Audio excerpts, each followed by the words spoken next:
পুজো করে এসে ওই জন্য আজকে একটু দেরি হলো। সবাইকে জানাই শুভ নববর্ষ, সবার নতুন বছর ভালো কাটুক।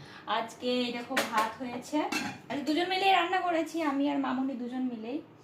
আর এখানে হয়েছে এই যে পেঁয়াজ রসুন আর লঙ্কা দিয়ে বিট ভাজা। বিটটা কেন বলো তো এরকম হয়েছে, গ্রেট করার ওই জন্য। তারপর এখানে আছে মসুর ডালের টক আম দিয়ে, মুসুরি। এখানে আছে পাতলা করে মাছের ঝোল, বড়ি, আলু আর বড়ি দিয়ে।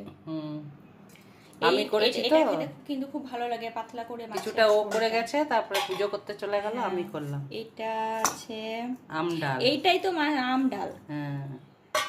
এটাই হচ্ছে মুসুরি। তুই করেছিস তো এটা? হ্যাঁ, এটা তো আমি করে গেলাম। এটা তাহলে ও আচ্ছা, এটা মুসুর ডাল বড়ার টক। এটা এই যে বড়াগুলো দেখাচ্ছে, এটা বড়ার টক।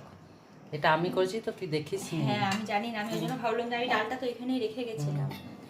আর এখানে অল্প নিম বেগুন ভাজলাম। বেগুন করেছি, নিম বেগুন আমাদের খাওয়া হয়, আর এই যে তোমার ছেলের তো খাওয়া হয় না, ওই জন্য আজকে অফিসে থাকে, ওর খাওয়া হয় না, আজকে ক্যান্টিনে তো নিম বেগুন করে না। আর এখানে আছে কালকে চটটা অল্প একটু বেঁচে গেছে, অনেকটা হয়ে গেছিল, তাতে খাওয়া হয়নি। আর এখানে আছে এটা কি, মাছের তেল।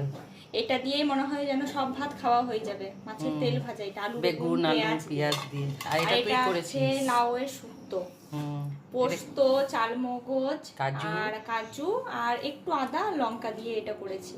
এটা একটু কম হয়েছে না, এটা একবেলা হয়ে যাবে।